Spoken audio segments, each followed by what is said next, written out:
اعوذ باللہ من الشیطان الرجیم بسم اللہ الرحمن الرحیم الحمد للہ رب العالمین وصلی اللہ علی نبینا محمد وعلی آلہ واصحابہ اجمعین سبحانک اللہم لا علم لنا الا ما علمتنا انک انت العلیم الحکیم ولا حول ولا قوة الا باللہ العلی العظیم اللهم علمنا ما ينفعنا وانفعنا بما علمتنا وزدنا علما وعملا متقبلا يا رب العالمين اللهم إنا نبرأ إليك من حولنا وقوتنا وعلمنا وحفظنا وذكائنا ونلتجئ إلى حولك وقوتك يا ذا القوة المتين آمين يا رب۔ اللہ تعالیٰ کے بہت ہی مبارک نام القادر، القدیر، المقتدر آج ہمارے زیر مطالعہ ہیں، اور ناموں کو سامنے رکھتے ہوئے اور ان پر سوچتے ہوئے میں اپنے دل ہی دل میں یہ سوچ رہی تھی کہ سبحان اللہ، یہ نام کس قدر ہماری زندگی سے مناسبت رکھتے ہیں، اور اگر سوچیں تو یوں لگتا ہے کہ جیسے زندگی انہی ناموں کی گزرگاہوں سے گزر رہی ہے۔ لیکن پھر خیال آتا ہے یا خیال آیا کہ ہر نام ہی ہمارے لیے بہت ہی اہم ہے۔ مومن کے لیے تو اللہ تعالیٰ کے نام ایسے ہیں کہ جیسے ایسی حیات ہیں اس کے لیے، ایسی زندگی ہے اس کے لیے، جیسے ایک مچھلی کے لیے پانی اس کی زندگی ہوتا ہے۔ تو اللہ سبحانہ و تعالیٰ القادر، القدیر، المقتدر، یہ تینوں نام قاف، دال اور را سے نکلے ہیں، اور اس کا جو مادہ ہے وہ ہے قدر، اس کا مصدر قدر ہے۔ اور اگر آپ اس پہ غور کریں تو تین حروف قاف، دال اور را سے نکلنے والے یہ نام، جن سے پھر قضا اور قدر اور اللہ سبحانہ و تعالیٰ کے فیصلے پوری کائنات کے لیے اور خاص طور پر انسان کے حق میں۔ القادر فاعل کے وزن پر ہے اور القدیر فاعل کے وزن پر ہے۔ قرآن مجید میں اسم القادر 12 مرتبہ ذکر ہوا ہے مختلف آیات میں، اور ان میں سے 5 مرتبہ اللہ سبحانہ و تعالیٰ کی عظمت و طاقت کے اظہار کے لیے جمع کا صیغہ استعمال ہوا ہے۔ ذرا اس پہ سوچئے کہ القادر وہ نام کے جو مفرد بھی استعمال ہوا ہے، لیکن القادرون، اللہ سبحانہ و تعالیٰ نے اپنی مطلق قوت اور اپنی طاقت اور اپنی عظمت کے اظہار کے لیے جمع القادرون کے صیغے میں بھی اس نام کو استعمال کیا ہے۔ اور اسم القدیر 45 مرتبہ ذکر ہوا ہے۔ اسم القادر، القدیر کا تعلق اللہ سبحانہ و تعالیٰ کی قدرت سے ہے، اور علماء لغت وہ القدرہ کے معنی کرتے ہیں القوہ، یعنی القدرہ کا معنی کیا ہے؟ القوہ، قوت اور طاقت۔ اسم القدیر القادر سے زیادہ گہرائی رکھتا ہے، اور المقتدر میں القدیر سے بھی زیادہ گہرائی اور وسعت پائی جاتی ہے۔ تو معلوم یہ ہوتا ہے کہ کہیں اللہ سبحانہ و تعالیٰ اپنی قوت اور طاقت کے اظہار کے لیے اور اپنی مطلق قدرت کے اظہار کے لیے القادر کہتے ہیں، اور کبھی اس میں بھی زور پیدا کرنے کے لیے القادرون فرماتے ہیں، اور پھر کبھی القدیر کہتے ہیں، اور پھر اس پر بھی بس نہیں بلکہ انسانوں کو اپنی ذات و صفات سے متعارف کرانے کے لیے اس سے بھی زیادہ جو سپرلیٹو طریقہ ہے یا اس سے بھی زیادہ اہمیت والا طریقہ ہے وہ لاتے ہیں المقتدر۔ تو القادر، القدیر، المقتدر تینوں اللہ سبحانہ و تعالیٰ کے نام، جن کو اگر مختصر انداز میں سامنے رکھ کر اس کا معنی سمجھا جائے تو وہ یہ ہوگا کہ اللہ هو القادر القدیر، المقتدر لا يعجزه شيء في الارض ولا في السماء. ایسا القادر المقتدر، ایسا القدیر کہ زمین و آسمان میں کوئی بھی چیز اس کو عاجز نہیں کر سکتی ہے. ایسی کامل اور اکمل قدرت رکھنے والا، ایسی کامل اور اکمل طاقت رکھنے والا جسے کوئی شخص، کوئی چیز یا طاقت عاجز نہیں کر سکتی، اور نہ ہی وہ اسباب کی قید و بند میں ہے.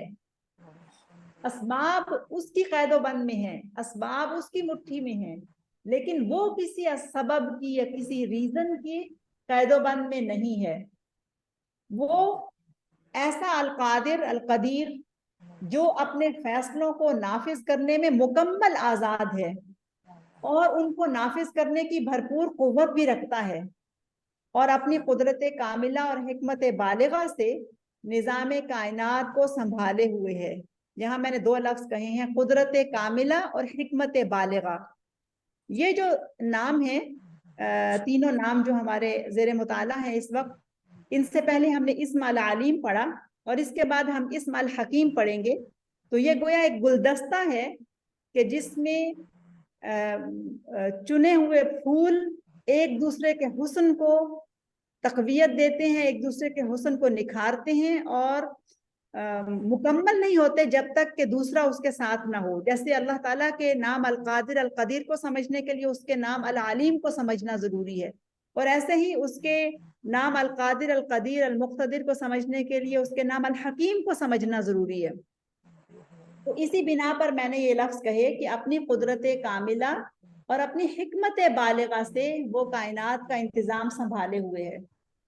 علماء نے القادر القدیر کا دوسرا معنی یہ بتایا ہے کہ الذی یقدر علی ایجاد المعدوم و اعدام الموجود، وہ کہ جو عدم سے وجود میں لانے والا اور موجود کو عدم میں تبدیل کر دینے والا اللہ القادر القدیر ہے.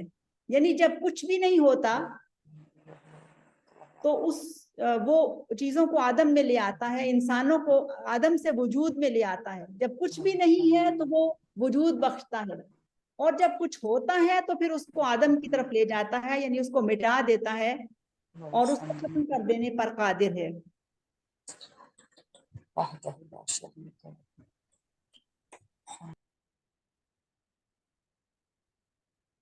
تمام کائنات کو وجود عطا کرنے والی اور ذرے ذرے کی موجودگی کو ممکن بنانے والی ہستی اللہ القادر القدیر کی ہے. اسی طرح ہر ایمان والے کے ایمان کا یہ ایمان، اس کے عقیدے کا یہ حصہ ہے اور ہونا چاہیے کہ اس کائنات کی انتہا اور انجام یہ بھی اللہ القادر کے ہاتھ میں ہے. اب ذرا قرآن کی آیات پہ غور کیجئے تو سمجھ آتی ہے کہ اللہ سبحانہ و تعالیٰ نے اس نام کو اسم کی شکل میں استعمال کیا، بیان کیا، اور اس کے ساتھ ساتھ اس کو فعل کی شکل میں بھی بیان کیا.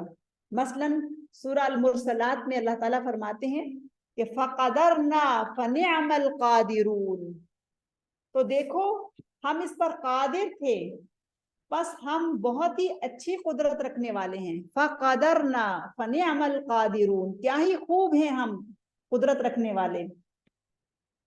اب جب چیزوں کو پیدا کیا تو اس طرح سے اپنی قدرت کا اظہار کیا، اور جب اللہ تعالیٰ چیزوں کو واپس لینے کا ارادہ کرتے ہیں اور اس کا اظہار کرتے ہیں تو جس طرح سے وہ عطا کرنے کی قدرت رکھتا ہے ایسے ہی وہ سلب کر لینے کی قدرت بھی رکھتا ہے، چھین لینے کی قدرت بھی رکھتا ہے، محروم کر دینے کی قدرت بھی رکھتا ہے، اور حیران کن انداز میں دیتا ہے تو حیران کن انداز میں لے بھی لیتا ہے.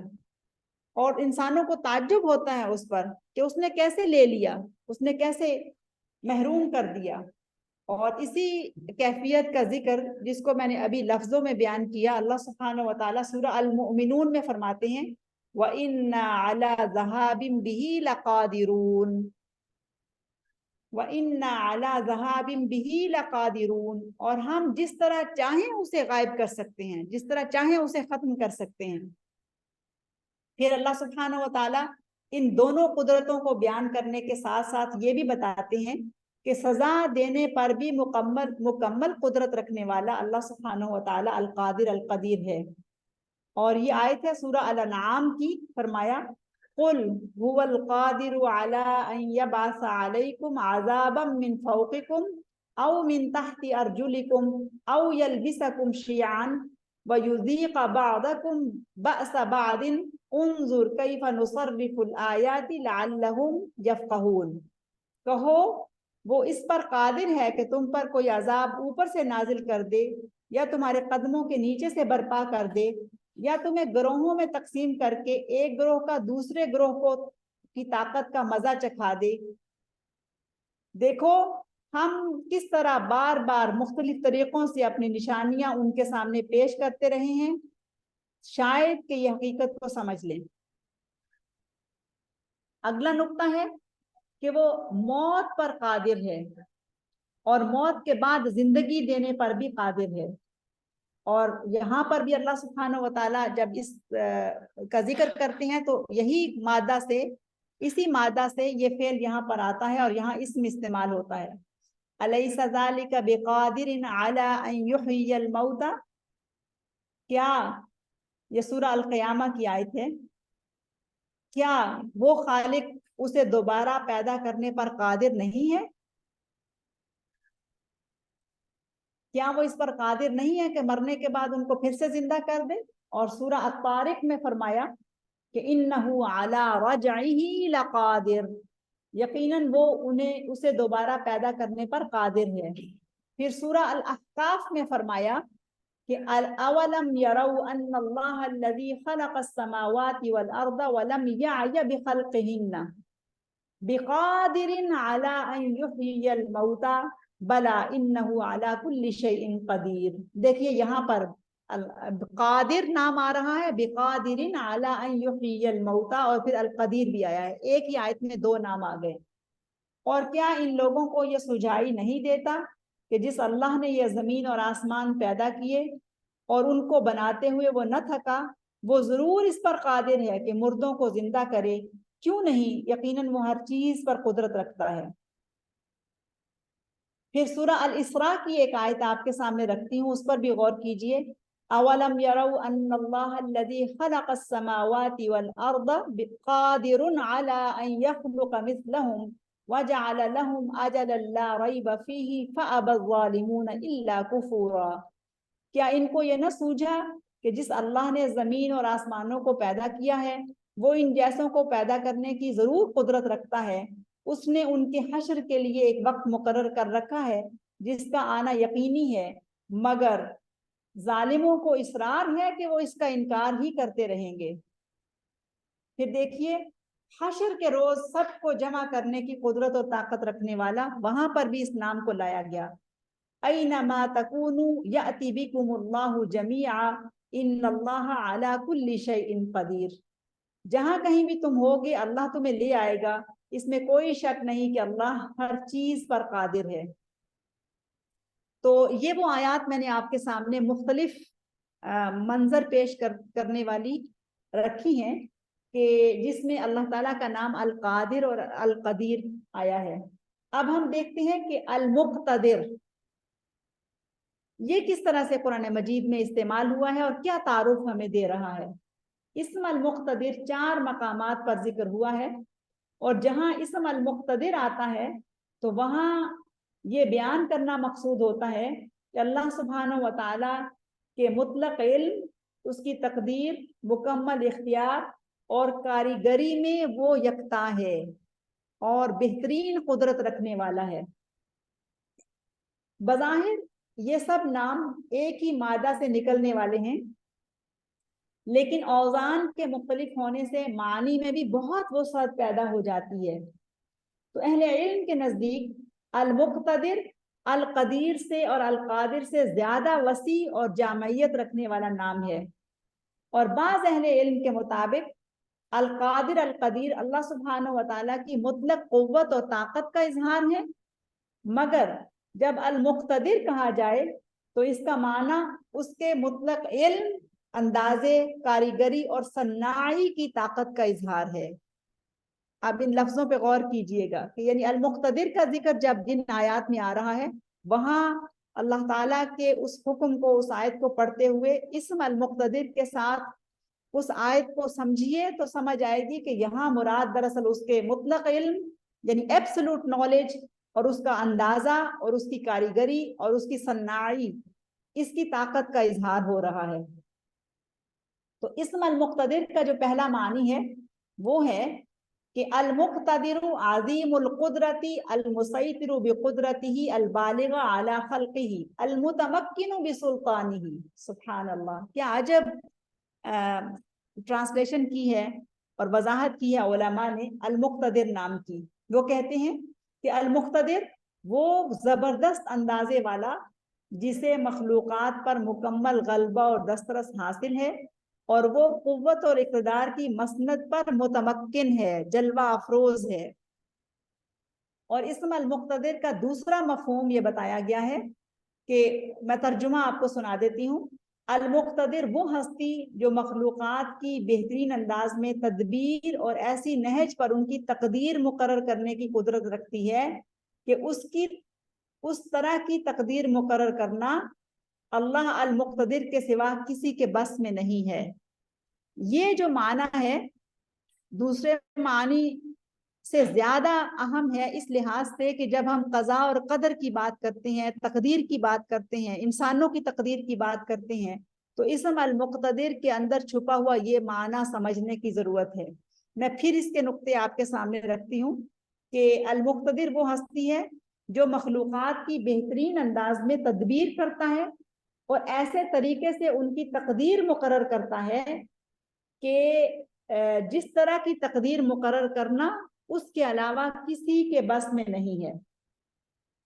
اب قرآن مجید میں اللہ تعالیٰ کے نام المقتدر کا ذکر جہاں پر آیا ہے اس میں ایک آیت ہے سورہ الکہف کی، اور سورہ الکہف آپ کو پتہ ہی ہے کتنی اہم سورہ ہے، اور اس کے بالکل تقریباً درمیان میں آیا نمبر 45 ہے، اس میں یہ پورا ذکر آتا ہے، اور ذکر ہے دراصل ان انسانوں کا، اور مثال بیان کی جا رہی ہے ان کی زندگی کی کہ جن سے اللہ سبحانہ وتعالی مخاطب ہیں۔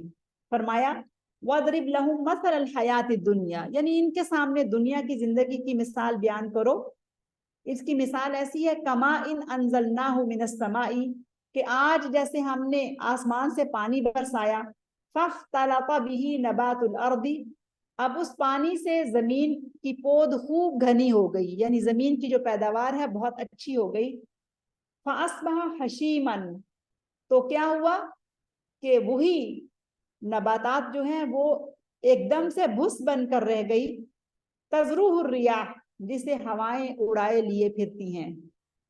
اور یہ بیان کرنے کے بعد، یہ بہترین مثال دینے کے بعد اللہ تعالیٰ فرماتے ہیں وَكَانَ اللَّهُ عَلَى كُلِّ شَيْءٍ مُقْتَدِرًا۔ سبحان اللہ، وَكَانَ اللَّهُ عَلَى كُلِّ شَيْءٍ مُقْتَدِرًا، اور اللہ ہر چیز پر مکمل قدرت رکھتا ہے۔ اور سورہ القمر میں فرمایا، سورہ القمر کی آیا نمبر 42 ہے كَذَّبُوا بِآيَاتِنَا كُلِّهَا فَأَخَذْنَاهُمْ أَخْذَ عَزِيزٍ مُقْتَدِرٍ۔ فَكَذَّبُوا بِآيَاتِنَا، ان لوگوں نے ہماری نشانیوں کو جھٹلایا اور پھر آخر کو ہم نے انہیں پکڑ لیا جس طرح کوئی بہت زبردست قدرت والا پکڑا کرتا ہے۔ اخذ عزیز مقتدر، عزیز اللہ تعالیٰ کا نام العزیز بھی آ گیا اور المقتدر بھی آ گیا۔ جس طرح سے ایک بہت قوت والا اور مقتدر کسی کی رسی کھینچتا ہے اور اس کو پکڑتا ہے، ایسے ہی ہم نے ان کو پکڑ لیا۔ سورہ زخرف میں اللہ تعالیٰ اپنا یہ نام بیان کرتے ہیں، اور وہ جمع کے صیغے میں او نُرِيَنَّكَ الَّذِي وَعَدْنَاهُمْ فَإِنَّا عَلَيْهِمْ مُقْتَدِرُونَ۔ سورہ زخرف کی آیہ نمبر 42 ہے، فَإِنَّا عَلَيْهِمْ مُقْتَدِرُونَ، کیا تم کو آنکھوں سے ان کا انجام دکھا دیں جس کا ہم نے ان سے وعدہ کیا ہے، ہم اس پر پوری قدرت رکھتے ہیں۔ یعنی سبحان اللہ، وَإِنَّا عَلَيْهِمْ مُقْتَدِرُونَ، ان پر ہمارا پورا کنٹرول ہے، کچھ بھی آؤٹ آف کنٹرول نہیں ہے۔ اور ایک اور بہت ہی اہم آیا ہے، اور وہ تو سوچنے والوں کے جسم کے رونگٹے کھڑے کر دیتی ہے۔ سورہ القمر کی آخری آیات ہے، ان المتقین فی جنات و نہر، بے شک اس میں کوئی شک نہیں کہ متقین باغوں اور نہروں میں ہوں گے، فی مقعد صدق عند ملیک مقتدر، سچی عزت کی جگہ ایک بڑے ذی اقتدار بادشاہ کے قریب۔ سبحان اللہ، کیا ہی خوبصورت تعارف ہے اس میں۔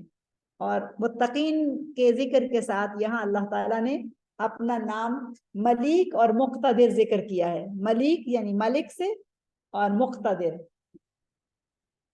ان تینوں اوصاف یعنی القادر، القدیر، المقتدر کا تعلق اسماء صفات سے ہے، اور انہی ناموں کے حوالے سے مخلوق کی نسبت سے اللہ تعالیٰ کے امور قدریہ اور تقدیر وجود میں آتے ہیں۔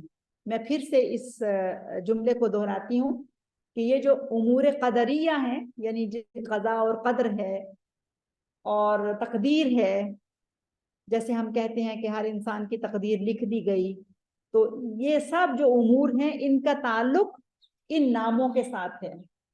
اب جب میں نے یہ ذکر کیا کہ امور قدریہ، تو امور قدریہ کیا ہیں، تھوڑی سی اس پر ہم بات کر لیتے ہیں۔ امور قدریہ سے مراد وہ کام اور طے شدہ فیصلے ہیں جنہیں اللہ تعالیٰ اپنے علم اور ارادے کی روشنی میں مخلوقات کے لیے لکھ چکا ہے۔ میں پھر سے دہراتی ہوں، امور قدریہ سے مراد وہ کام اور فیصلے ہیں، طے شدہ فیصلے ہیں جنہیں اللہ تعالیٰ اپنے علم اور ارادے کی روشنی میں مخلوقات کے لیے لکھ چکا ہے، یعنی سب مخلوقات کے لیے اس نے چیزیں طے کر دی ہیں اور لکھا جا چکا ہے۔ امور قدریہ اور تقدیر کو سمجھنے کے لیے توحید ربوبیت کو سمجھنا ضروری ہے۔ اگر ہم چاہتے ہیں کہ ہم امور قدریہ اور تقدیر کو سمجھیں تو پھر اللہ سبحانہ و تعالیٰ کی جو توحید ربوبیت ہے، اور رب اس کا جو ہونا ہے، اور اس کے اندر جو توحید ہے اس کو سمجھنا ضروری ہے۔ تو علماء نے توحید کی 3 اقسام بیان کی ہیں۔ اس میں سے پہلی توحید ہے توحید الالوہیہ۔ توحید الالوہیہ، اس سے مراد کیا ہے؟ توحید الالوہیہ، توحید الوہیہ، یہ صرف اللہ تعالیٰ کے لیے خاص ہے، اور اس سے مراد ہے کہ ہر طرح کی قولی، فعلی اور بدنی، وہ عبادت جو قول سے متعلق ہے، وہ عبادت جو فعل سے متعلق ہے، وہ عبادت جو بدن سے متعلق ہے، تمام عبادات کے لائق اکیلا اللہ سبحانہ و تعالیٰ ہے، اور اس کا کوئی شریک نہیں۔ یہ عقیدہ ہے ہمارا، بہت اہم چیز ہے، اور یہی توحید دین اسلام کی اساس اور بنیاد ہے، فاؤنڈیشن ہے اس کے اوپر دین اسلام کی۔ اس کو کہتے ہیں توحید الالوہیہ۔ اس کے بعد ہے توحید الربوبیہ۔ توحید الربوبیہ یہ ہے، اس توحید کا تعلق اللہ سبحانہ و تعالیٰ کی خلق، ملک اور تدبیر و تقدیر سے ہے۔ غور کیجئے گا، آج کا سبق بہت اہم بھی ہے لیکن بہت انٹرسٹنگ ہے اور ڈیپ ہے، سوچنے سے متعلق ہے۔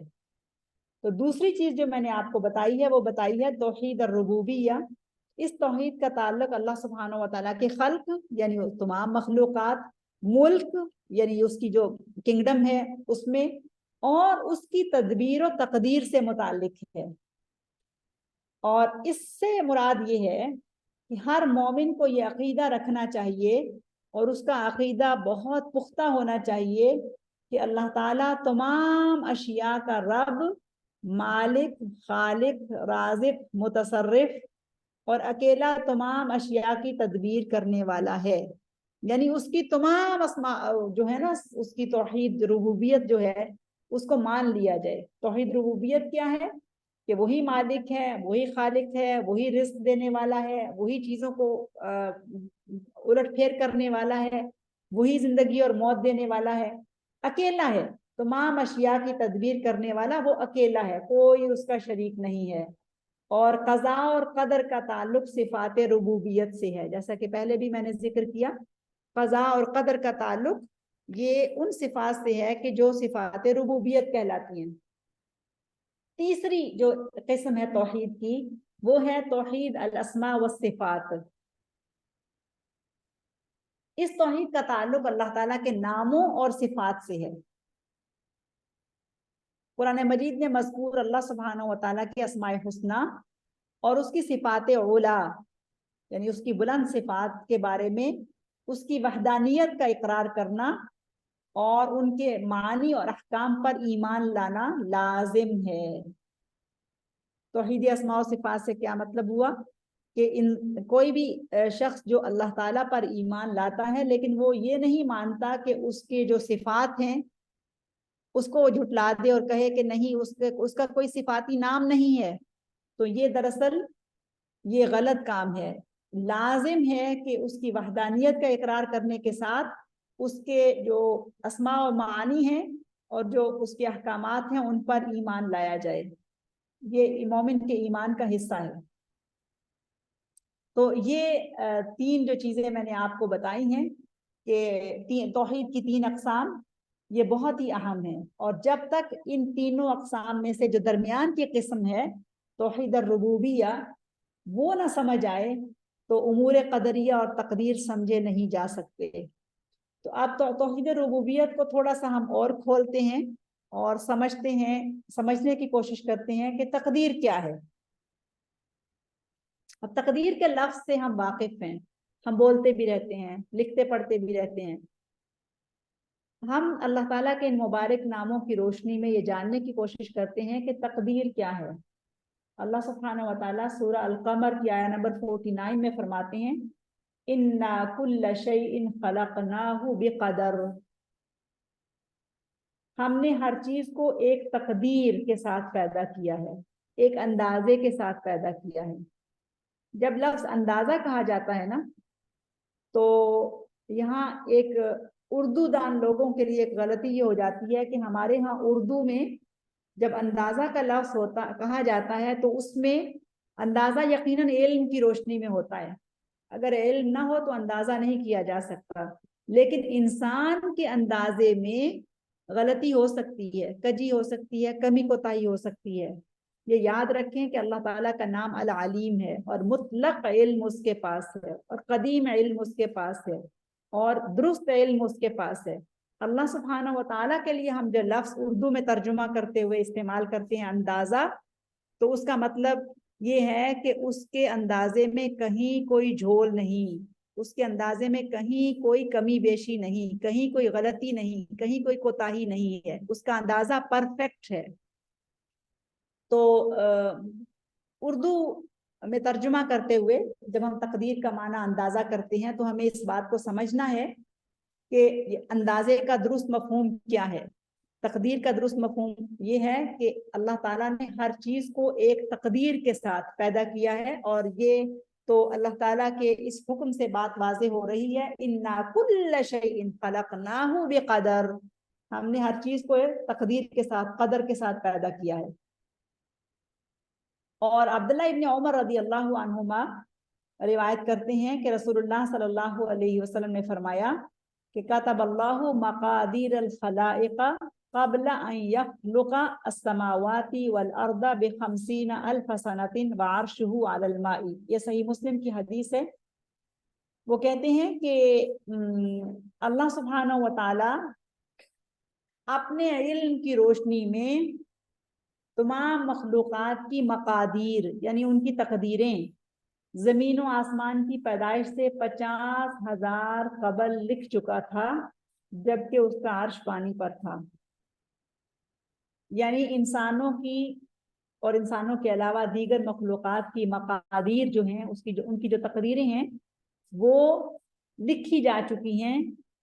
ان کی پیدائش زمین و آسمان، ان کی نہیں، زمین و آسمان کی پیدائش سے بھی 50,000 قبل۔ عبادہ بن صامت رضی اللہ عنہ روایت کرتے ہیں کہ نبی صلی اللہ علیہ وسلم نے فرمایا، یہ سنن ترمذی کی حدیث ہے، کہ سب سے پہلے اللہ تعالیٰ نے قلم پیدا کیا، پھر اسے حکم دیا کہ لکھو۔ قلم نے عرض کیا کیا لکھوں؟ اللہ تعالیٰ نے حکم دیا اکتب القدر ما کانا وما ہوا کائن الی الابد، اکتب القدر ما کانا وما ہوا کائن الی الابد، تقدیر لکھو جو ہو چکا اور ابد تک جو کچھ کائنات میں رونما ہونے والا ہے سب لکھ دو۔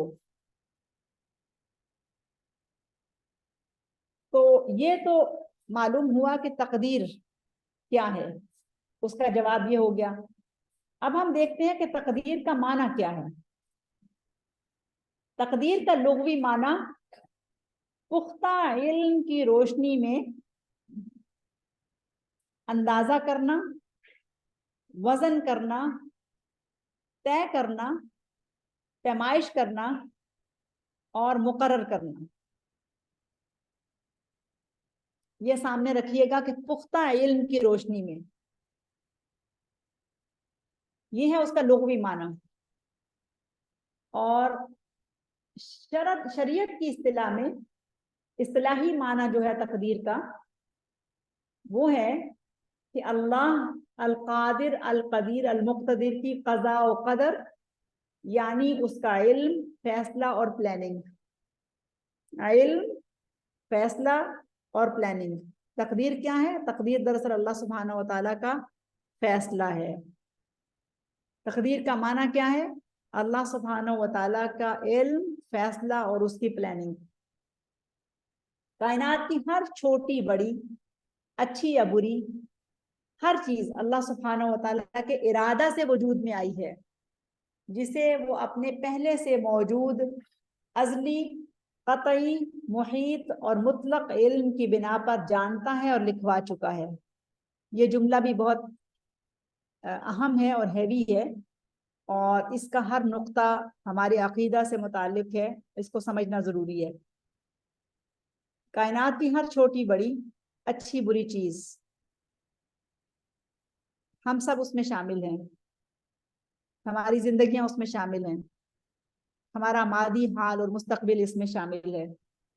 ہر چیز اللہ تعالیٰ کے ارادہ سے وجود میں آئی ہے، اور جسے وہ پہلے سے اپنے ازلی، اب یہ علم سے متعلق ہے، ازلی، قطعی، محیط یعنی وہ علم کے جو احاطہ کرتا ہے ہر چیز کا، اور مطلق علم کی بنا پر جانتا بھی ہے اور اس کو لکھوا بھی چکا ہے۔ یہی جو کچھ وہ لکھوا چکا ہے اسی کا نام ہے امور قدریہ۔ یہ کام جو وہ طے کر چکا ہے انہیں امور قدریہ کہتے ہیں۔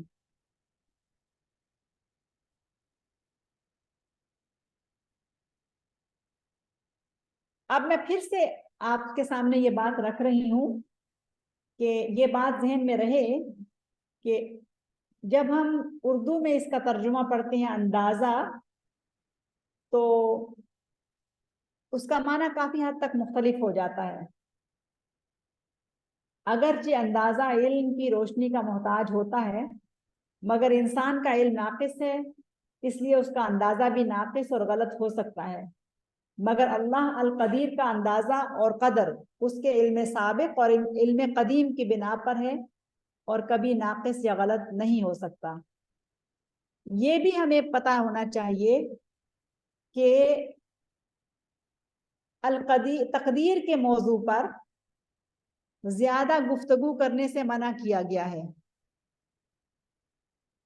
حدیث میں آتا ہے، اور میں چند احادیث آگے چل کے آپ کو بتاؤں گی بھی، کہ تقدیر کو موضوع بحث بنانے کی اجازت نہیں دی گئی۔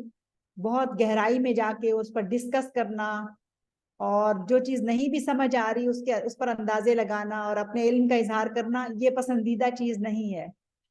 لیکن اللہ تعالیٰ کے نام القادر، القدیر، المقتدر کو سمجھنے کے لیے، اور وہ علم کے جو اللہ تعالیٰ نے ہمیں قرآن میں دیا ہے اس کو سمجھنے کے لیے، ہم قرآن اور حدیث کی روشنی میں علماء نے جو اس کی تفسیر کی ہے ان آیات کی، اس پر ہم گفتگو کرتے ہیں۔ تو اس لیے ہم یہ گفتگو کر رہے ہیں کہ جو شکوک و شبہات ہیں ان کا ازالہ ہو جائے، اور اللہ سبحانہ و تعالیٰ القادر، القدیر، المقتدر پر ہمارا ایمان پختہ ہو جائے۔ تو اس غرض سے ہم اس موضوع کو تھوڑا سا کھولنے کی کوشش کرتے ہیں. تو اگلی بات جو میں آپ کو بتا رہی ہوں وہ ہے کہ اہل علم کی رائے میں تقدیر کی 2 قسمیں ہیں.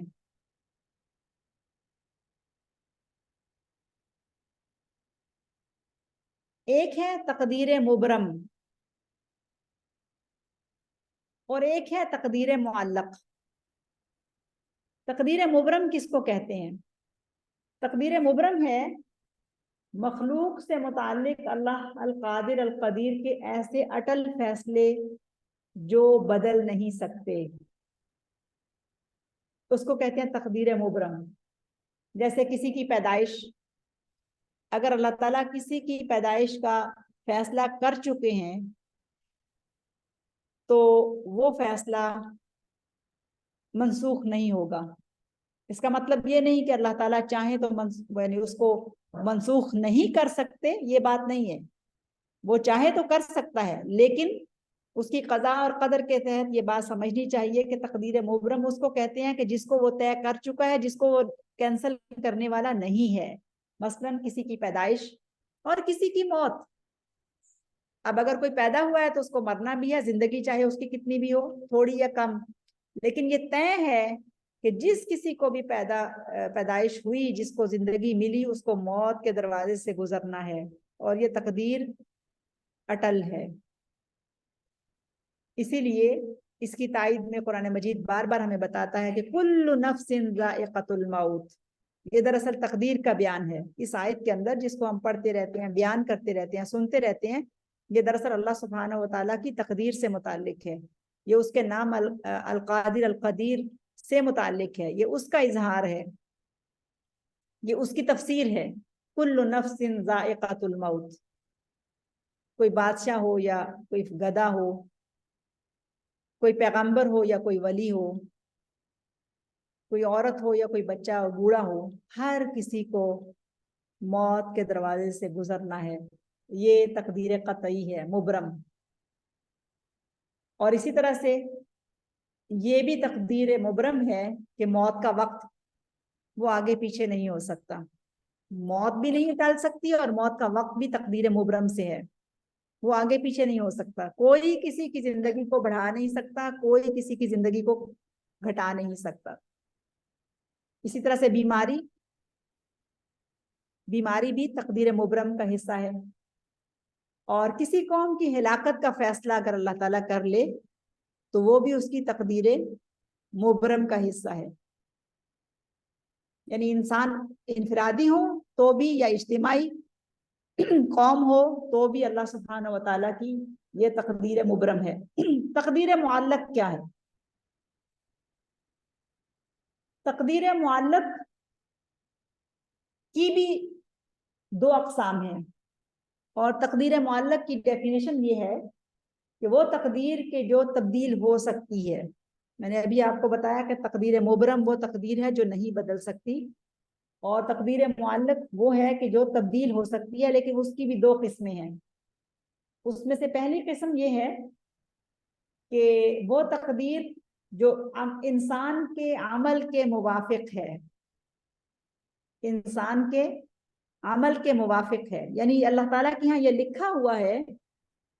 آپ اس کو یوں سمجھ لیں کہ مختلف اللہ تعالیٰ کے ہاں اس کے پاس جو رجسٹر ہے یا لوح محفوظ ہے، اس میں ہر انسان کی تقدیر لکھی ہے، اور اس میں کچھ خانے ہیں، اور کچھ خانے ایسے ہیں کہ ان کے اندر تقدیر مبرم لکھی ہوئی ہے. یعنی ان کی پیدائش کب ہوگی، ان کی موت کب ہوگی، وہ بیمار کب ہوں گے، موت کا وقت کون سا ہے، یہ لکھا ہوا ہے.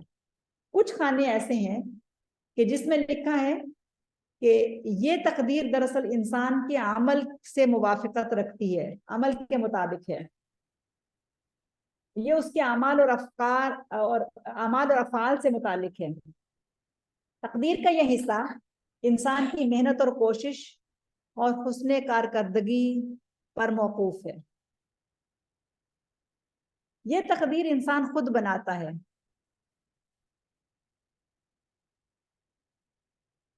اور یہ ہے نا کہ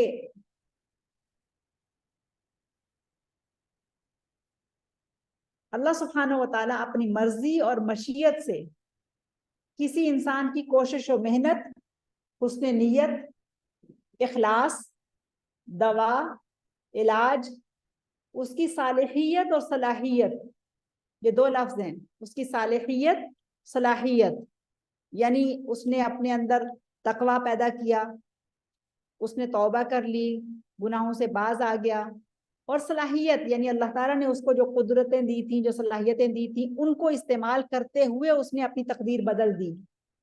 پھر اسی طرح سے دعا، مناجات جو وہ کرتا ہے، توبہ و استغفار کرتا ہے، صدقہ و خیرات کرتا ہے، ان سب کو قبول کرتے ہوئے اللہ تعالیٰ اس کی تقدیر بدل دیتے ہیں۔ تو یہ تقدیر کا وہ خانہ ہے کہ جس میں یہ لکھا ہے کہ بندے کا عمل جیسا ہوگا ایسے ہی اللہ سبحانہ و تعالیٰ اس کے بارے میں چیزیں ڈیسائیڈ کرتے چلے جائیں گے۔ اور اس تقدیر کا ذکر قرآن مجید میں ہوا ہے، سورہ النجم کی آیت نمبر 39 ہے، لَيْسَ لِلْإِنسَانِ إِلَّا مَا سَعَى۔ انسان کو وہی ملتا ہے جس کی وہ کوشش کرتا ہے اور جس کے لیے وہ محنت کرتا ہے۔ تو یہ دراصل تقدیر کا دوسرا حصہ ہے، تقدیر معلق، اس سے متعلق ہے، اور تقدیر معلق میں بھی وہ حصہ کہ جو انسان کے عمل سے موافق ہے۔ ایک دوسری آیت میں بتایا گیا، یہ سورہ البقرہ کے آخر کی آیت ہے، لہا ما کسبت وعلیہا مکتسبت۔ ہر انسان کو اپنے کیے کا فائدہ یا نقصان ضرور پہنچتا ہے۔ تو یہاں پر کسبت کا تعلق انسان کے اچھے اعمال سے ہے، اور اکتسبت جو دوسرے باب سے آیا ہے اس کا تعلق انسان کے برے اعمال سے ہے، جس کو ترجمے میں نقصان کہا گیا ہے۔ لہا ما کسبت وعلیہا مکتسبت، ہر انسان کو اپنے کیے کا فائدہ یا نقصان ضرور پہنچتا ہے۔ اگر اچھا کرے گا تو فائدہ ہوگا، نفع کمائے گا، اگر برا کرے گا تو نقصان ہوگا، نقصان اٹھائے گا۔ اب میں ایک اور مثال آپ کو یہاں پر دیتی ہوں قرآن مجید ہی سے۔ سیدنا یونس علیہ السلام کے واقعہ میں تسبیح سے تقدیر کے بدل جانے کی بہترین مثال موجود ہے۔ ابھی میں نے اوپر جو مختلف چیزیں ذکر کی تھی کہ یہ کون سی چیزیں ہیں، کون سے اعمال ہیں جن کی وجہ سے تقدیر بدل جاتی ہے، اور اس میں نے ذکر کیا تھا کہ انسان کی محنت، اس کا حسن نیت، اس کا اخلاص، اس کی دوا اور علاج کرنا، اس کا صالحیت پیدا کرنا، اس کی حمد و ثنا کرنا، تسبیح کرنا، دعا و مناجات کرنا، توبہ استغفار، صدقہ خیرات، ہم کہتے ہیں نا صدقات سے تقدیر بدل جاتی ہے، صدقات سے آفتیں ہٹ جاتی ہیں، تو یہی اس کی تفسیر ہے۔ تو سورہ یونس علیہ السلام کے واقعہ میں دیکھیں کہ یہ سورہ الصافات کی آیات ہیں، جس میں فرمایا گیا کہ اللہ تعالیٰ کا فیصلہ اور تقدیر اس طرح سے بیان ہوا۔ اس آیت کے اندر اللہ تعالیٰ کا فیصلہ بیان ہو رہا ہے، فَلَوْلَا أَنَّهُ كَانَ مِنَ الْمُسَبِّحِينَ لَلَبِثَ فِي بَطْنِهِ إِلَى يَوْمِ يُبْعَثُونَ۔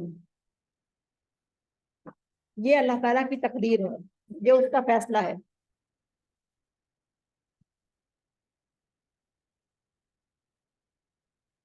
اگر وہ تسبیح کرنے والوں میں سے نہ ہوتا تو فیصلہ کیا تھا، تقدیر کیا لکھی ہوئی تھی کہ لوگوں کے اٹھائے جانے کے دن تک وہ اس مچھلی کے پیٹ ہی میں رہتا، یعنی یونس علیہ السلام۔ یہ اللہ تعالیٰ کا فیصلہ ہے، لیکن اس فیصلے کا تعلق تقدیر کے دوسرے حصے سے ہے، تقدیر مبرم نہیں ہے، تقدیر معلق سے ہے۔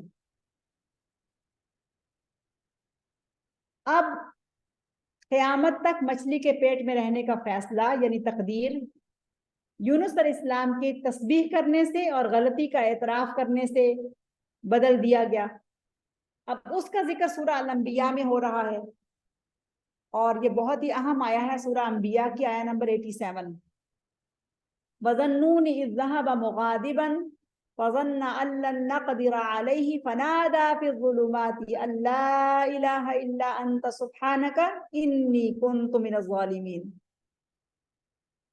مچھلی والے کو یاد کرو، جب وہ غصے میں چل دیا اور اس نے خیال کیا کہ ہم اس سے نہ پکڑ سکیں گے، بالآخر وہ اندھیروں کے اندر پکار اٹھا، یعنی مچھلی کے پیٹ سے، کہ اے اللہ تیرے سوا کوئی معبود نہیں، سبحانک، پاکی صرف تیرے لیے ہے، بے شک میں ظالموں میں سے ہو گیا تھا۔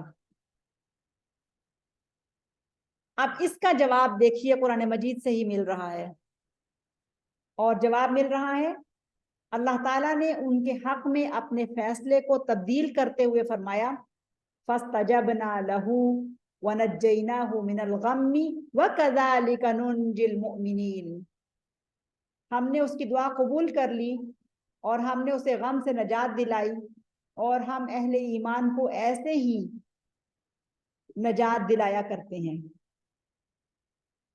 تو اس سے یہ معلوم ہوا کہ اللہ سبحانہ و تعالیٰ نے ان کے حق میں اپنا فیصلہ بدل دیا، ان کی دعا کی وجہ سے اور ان کی توبہ کی وجہ سے، ورنہ یہ لکھا جا چکا تھا کہ وہ قیامت تک کے لیے اس مچھلی کے پیٹ میں رہے گا، لیکن فیصلہ بدل دیا گیا۔ سبحان اللہ۔ اور میں نے آپ کو تقدیر معلق کے دو حصے بتائے تھے، جس میں ایک ہے کہ انسان کی کوشش، عمل اور محنت کے موافق، اور دوسرا ہے اللہ تعالیٰ کی مرضی اور مشیت کے موافق۔ تو دوسرا جو ہے اللہ تعالیٰ کی مرضی اور مشیت کے موافق، اس کا ذکر بھی قرآن میں موجود ہے، اور یہ جو تقدیر ہے سراسر اللہ تعالیٰ کی مرضی اور مشیت کے تابع ہے، چاہے تو وہ بدل دے اور چاہے تو جوں کا تو نافذ کر دے، یعنی اس نے اپنے ہاں کچھ فیصلے کر رکھے ہیں، اس کی مرضی ہے، چاہے تو ان کو بدل دے اور چاہے تو ان کو نافذ کر دے۔ اور اس کا ذکر قرآن مجید کی سورہ الرعد کی آیہ نمبر 39 میں موجود ہے۔ آیت اس طرح سے ہے یمحو اللہ ما یشاء ویثبت، یمحو اللہ ما یشاء ویثبت، اللہ جو چاہتا ہے مٹا دیتا ہے، اور جس چیز کو چاہتا ہے قائم رکھتا ہے، یعنی اس کا لکھا ہوا وہ چاہے تو مٹا دے، اور اسی کا لکھا ہوا جو چاہے تو قائم رہنے دے۔ اور فرمایا وَعِندَهُ أُمُّ الْكِتَابِ، اور اسی کے پاس الکتاب ہے، وہ رجسٹر، وہ کتاب کے جس میں اس نے ہر چیز لکھ رکھی ہے، یہ اس کے پاس ہے۔ سیدنا عمر رضی اللہ عنہ طواف کے دوران روتے ہوئے اللہ تعالیٰ سے بری تقدیر کے بدلنے کی التجا کیا کرتے تھے، اور صحابہ کرام اور تابعین بھی اس آیت کو، جو سورہ الرعد کی آیت میں نے آپ کو بتائی ہے، اس آیت کے حوالہ دے کر اللہ تعالیٰ سے دعا مانگا کرتے تھے، اور ان کی دعا کے الفاظ اس طرح سے ہوتے تھے اے اللہ، اگر آپ الکتاب میں درج میری تقدیر میں مجھے بدقسمت لکھ چکے ہیں تو اسے مٹا کر مجھے خوش قسمت لکھ دیجئے۔ یہ کتنے اہم لفظ ہیں کہ اگر الکتاب میں مجھے یہ لکھا جا چکا ہے میرے لیے کہ میرے مقدر میں یہ بری چیزیں ہیں، یہ نقصان ہیں، یہ آفات ہیں، یہ مسائل اور مشکلات ہیں، تو اپنے فضل سے ان کو مٹا کر مجھے وہاں خوش قسمت لکھ دیجئے۔ تو یہاں پر یہ جو تقدیر ہے اس میں اللہ تعالیٰ کی مرضی اور مشیت ہے۔ عبداللہ ابن مسعود سے ایک دعا مروی ہے، دعا بہت طویل ہے، انشاءاللہ وہ میں کسی وقت آپ کے ساتھ شیئر کر دوں گی، لیکن میں ابھی آپ کو اس کا ترجمہ بتاتی ہوں۔ وہ دعا اس طرح سے ہے کہ اے احسان کرنے والے جو خود کسی کے احسان کا محتاج نہیں، اللہ تعالیٰ کی تعریف بیان کر رہے ہیں اس کے اسماء و صفات کے ساتھ، اے جلال و اکرام والے، اے قوت و اختیار کے مالک، تیرے سوا کوئی معبود نہیں، تو ہی سہارا طلب کرنے والوں کا سہارا ہے، پناہ مانگنے والوں کو پناہ دینے والا ہے، خوف میں مبتلا انسانوں کو امن دینے والا ہے۔ اگر تو نے مجھے اپنی کتاب یعنی لوح محفوظ میں شقی و بدبخت لکھ رکھا ہے تو میرے نام کے ساتھ لکھی بد نصیبی کو مٹا دے اور مجھے خوش قسمت لکھ دیجئے، اور اگر میرے بارے میں محرومی اور میرے رزق میں تنگی لکھی ہے تو میری محرومی کو مٹا دیجئے اور میرا رزق کشادہ کر دیجئے، میری نیک بختی لکھ دیجئے اور خیر و بھلائی میرے مقدر میں کر دیجئے۔ میں اس واسطے سے یہ درخواست کرتا ہوں کہ تو نے خود اپنی کتاب میں یہ لکھ رکھا ہے، یمحو اللہ ما یشاء ویثبت وعندہ ام الکتاب۔ تو یہ دعا دراصل اس آیت کے حوالے سے یہ ان کا معمول تھا، وہ یہ دعا پڑھا کرتے تھے۔ اب اگر یہ دعا عربی زبان میں نہ بھی یاد ہو تو اپنے لفظوں میں بھی یہ دعا کی جا سکتی ہے، اور یہ کہا جا سکتا ہے کہ اللہ تعالیٰ اگر تیرے ہاں میں ایسے میرے مقدر میں یہ چیزیں لکھی جا چکی ہیں تو تو اپنی قدرت سے القادر القدیر اس نام کے حوالے سے کہ تو ہی القادر القدیر المقتدر ہے، تقدیریں لکھنے والا بھی تو ہے اور ان کو مٹانے والا بھی تو ہے، تو مجھے وہاں پر خوش قسمت لکھ دے اور میرے حق میں آسانیاں کر دے۔ تو اس طرح سے بھی یہ دعا کی جا سکتی ہے۔ سورہ البقرہ کی یہ جو آیا ہے بہت اہم ہے اور ہم میں سے ہر فرد اس کو جانتا ہے۔ یہ آیت دراصل تقدیر سے متعلق ہے اور اس میں مختلف طرح کی تقادیر بیان ہوئی ہیں، اور وہ آیت سورہ البقرہ کی آیت نمبر 145 سے 147 تک ہے۔ وَلَنَبْلُوَنَّكُمْ بِشَيْءٍ مِّنَ الْخَوْفِ وَالْجُوعِ وَنَقْصٍ مِّنَ الْأَمْوَالِ وَالْأَنفُسِ وَالثَّمَرَاتِ وَبَشِّرِ الصَّابِرِينَ الَّذِينَ إِذَا أَصَابَتْهُمْ مُصِيبَةٌ قَالُوا إِنَّا لِلَّهِ وَإِنَّا إِلَيْهِ رَاجِعُونَ أُولَئِكَ عَلَيْهِمْ صَلَوَاتٌ مِّن رَّبِّهِمْ وَرَحْمَةٌ وَأُولَئِكَ هُمُ الْمُهْتَدُونَ۔ اب اس آیت کو آج ایک اور اینگل سے، ایک اور انداز سے سمجھنے کی کوشش کیجئے۔ دوسرے لفظوں میں میں یوں کہوں گی کہ اس آیت کا مطالعہ اللہ تعالیٰ کے نام القادر القدیر المقتدر کی معرفت کی روشنی میں کیجئے۔ اور اس آیت مبارکہ میں کیا کہا جا رہا ہے کہ ہم ضرور تمہیں، یعنی مجھے اور آپ کو، ہم سب کو، ہم ضرور تمہیں خوف و خطر، فاقہ کشی، جان و مال کے نقصان اور آمدنیوں کے گھاٹے میں مبتلا کر کے تمہاری آزمائش کریں گے۔ آزمائش ہونی ہی ہونی ہے، یہ ہے وعدہ، تمہاری آزمائش کریں گے۔ پھر آگے فرمایا الذین اذا اصابتہم مصیبۃ قالوا انا للہ وانا الیہ راجعون۔ ان حالات میں جو لوگ صبر کریں اور جب کوئی مصیبت ان پر آن پڑے تو وہ کہیں کہ انا للہ وانا الیہ راجعون، ہم اللہ ہی کے ہیں اور اللہ ہی کی طرف پلٹ کر جانا ہے۔ تو ان لوگوں کو خوشخبری دے دیجئے، ان پر ان کے رب کی طرف سے بڑی عنایتیں ہوں گی، اس کی رحمت ان پر سایہ کرے گی، اور ایسے ہی لوگ ہیں کہ جو سیدھے راستے پر ہیں۔ تو ذرا غور کریں کہ اس آیت مبارکہ میں انفس سے مراد دراصل تقدیر قطعی یا مبرم ہے۔ یعنی انفس یعنی انسان کے جو نفس ہیں، جانیں ہیں، انفس، اس میں جو ہے بیماری ہے، مرض ہے، موت ہے۔ یہ انسان کی جان کے اندر بیماری کی شکل میں بھی انسان ڈاؤن ہوتا ہے اور موت بھی انسان کو اچک لے جاتی ہے۔ تو یہ تقدیر مبرم ہے۔ لیکن بعد میں جو چیزیں ذکر ہو رہی ہیں، خوف، بھوک، مال اور رزق میں کمی بیشی، اس کا تعلق تقدیر معلق سے ہے۔ اللہ تعالیٰ چاہے تو اپنی قضاء اور قدر کو جوں کا توں نافذ کر دے، اور چاہے تو اپنی مشیت سے بندے کی محنت، کوشش، ذکر و دعا، تسبیح، دوا، صدقات یا کسی اور نیک عمل کو شرف قبولیت عطا کر کے وہ اس تقدیر کو بدل دے۔ یہ بھی ہمارے سامنے رہنا چاہیے کہ اللہ العلیم کے علم میں ہر شے مبرم اور محکم اور قطعی ہے۔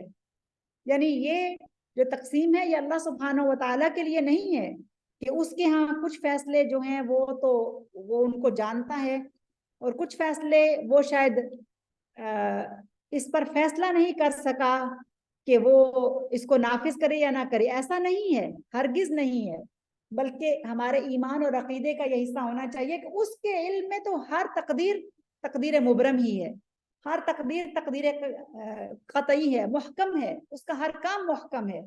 یہ تقسیم محض بندوں کے اعتبار سے ہے۔ انسانوں کو یہ بات سمجھانے کے لیے قرآن مجید میں جو آیات نازل ہوئی ہیں اور جس کا علم ہمیں علماء نے دیا ہے، اور جس علماء کے علم سے ہم جو چیز سیکھ رہے ہیں وہ یہ ہے کہ یہ تقسیم یعنی تقدیر مبرم یا قطعی اور تقدیر معلق، اور تقدیر معلق کی بھی دو قسمیں، کہ جو انسان کے اعمال سے متعلق ہے اور جس میں اللہ تعالیٰ کا اپنا فیصلہ ہے وہ اس میں نرمی کر دے۔ یہ انسانوں سے متعلق ہے تقسیم، اللہ تعالیٰ کے لیے یہ کوئی تقسیم نہیں ہے، اس کا علم مطلق ہے اور اس کی اتھارٹی ایبسلوٹ ہے، اس میں کوئی شک نہیں ہے۔ اللہ المقتدر جو چاہتا ہے اور جیسے چاہتا ہے کرتا ہے، اور وہ اپنی چاہت اور ارادے میں خود مختار ہے۔ یہ جملہ اتنا خوبصورت ہے، انسان کے مومن کے ایمان کو پالش کر کے رکھ دیتا ہے، ایسی قوت بخشتا ہے، ایسی انرجی آ جاتی ہے انسان کے اندر کہ جب وہ اس کو سمجھ لے۔ میں پھر سے کہتی ہوں کہ اللہ المقتدر ہے، اور وہ جو چاہتا ہے جیسے چاہتا ہے کرتا ہے، اور وہ اپنی چاہت اور ارادے میں خود مختار ہے۔ انسان کے بس میں ہی نہیں کہ وہ اس کے اسرار اور بھید معلوم کر سکے، انسان کے بس میں نہیں کہ وہ اس کے علم اور اس کی حکمت کی تہ تک پہنچ سکے۔ اس کا علم لامحدود ہے، اس کی حکمتیں بے شمار ہیں۔ انسان کے اندر یہ صلاحیت ہی نہیں ہے، وہ اس قابل ہی نہیں ہے، وہ کر ہی نہیں سکتا کہ وہ اس کے علم کا احاطہ کر سکے۔ وَلَا يُحِيطُونَ بِشَيْءٍ مِّنْ عِلْمِهِ إِلَّا مَا شَاءَ، یعنی جو وہ خود اللہ تعالیٰ اپنے حکم سے دینا چاہے۔ اور انسان کا علم بہت محدود ہے، اور اس کی حکمتوں سے بھی جتنا وہ چاہتا ہے واقف کر دیتا ہے۔ باقی ساری حکمتوں اور اس کی مصلحتوں پر اس نے پردے ڈال رکھے ہیں، وہ اس کے پاس ہیں۔ تو یہ وہ ایمان ہے کہ جو مومن کو ایسی غیر متزلزل قوت دیتا ہے کہ وہ پھر گرنے نہیں پاتا، پھر اس کے ساتھ جو کچھ بھی ہو رہا ہو وہ مضبوط رہتا ہے، کھڑا رہتا ہے، مایوس نہیں ہوتا، ہتھیار نہیں پھینکتا، اور ہوتا بھی ہے اگر اس میں کمزوری اور ضعف آتا بھی ہے تو پھر وہ واپس آ جاتا ہے۔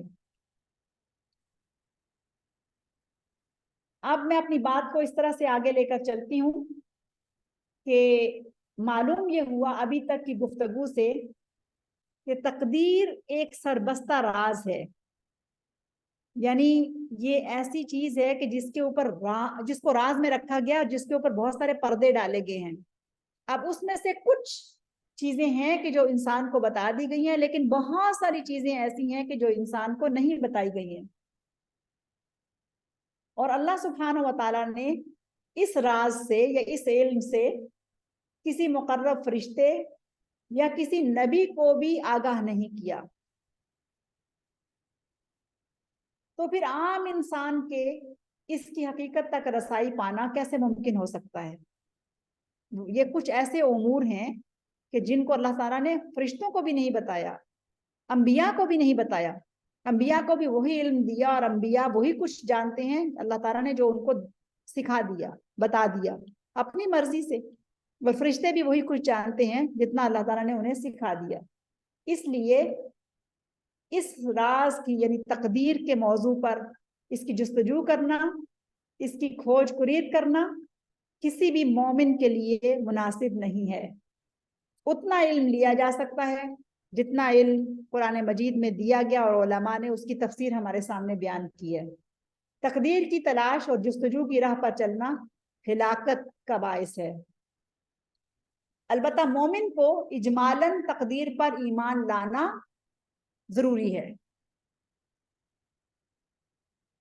اور یہ بات بھی ذہن میں رہے کہ دیگر مخلوقات کے برعکس انسان کو مجبور محض پیدا نہیں کیا گیا کہ وہ اپنی مرضی سے کچھ کر بھی نہ سکے۔ جو کچھ اس کے ہاتھوں سرزد ہوتا ہے اور جو ہونے والا ہے، یہ سب اللہ القدیر العلیم کے علم میں ہے۔ تو میں آج کی گفتگو کو یہاں تک ہی روکتی ہوں، کیونکہ یہ موضوع بہت بڑا ہے، تو انشاءاللہ ہم اس نام کی وضاحت کا اگلا حصہ اگلے سیشن میں کریں گے۔ اور میں آپ سب سے یہ توقع رکھوں گی کہ آج جو گفتگو ہم نے سنی ہے اس پر غور کریں، اگر ہو سکے تو اس کے نوٹس بنائیں، اور پورا ہفتہ اس کے اوپر غور و فکر کرتے رہیں تاکہ یہ علم جو ہم نے سیکھا اس کی ڈیپتھ ہمیں معلوم ہو اور ان ناموں کی معرفت ہمیں حاصل ہو سکے جو بے انتہا اہم نام ہیں، القادر، القدیر، المقتدر۔ تو انشاءاللہ باقی کا حصہ اگلی دفعہ پڑھیں گے۔ سبحانک اللہم و بحمدک، نشہد ان لا الہ الا انت، نستغفرک و نتوب الیک۔ بسم اللہ الرحمن الرحیم۔ والعصر ان الانسان لفی خسر الا الذین آمنوا وعملوا الصالحات وتواصوا بالحق وتواصوا بالصبر۔ السلام علیکم ورحمۃ اللہ وبرکاتہ۔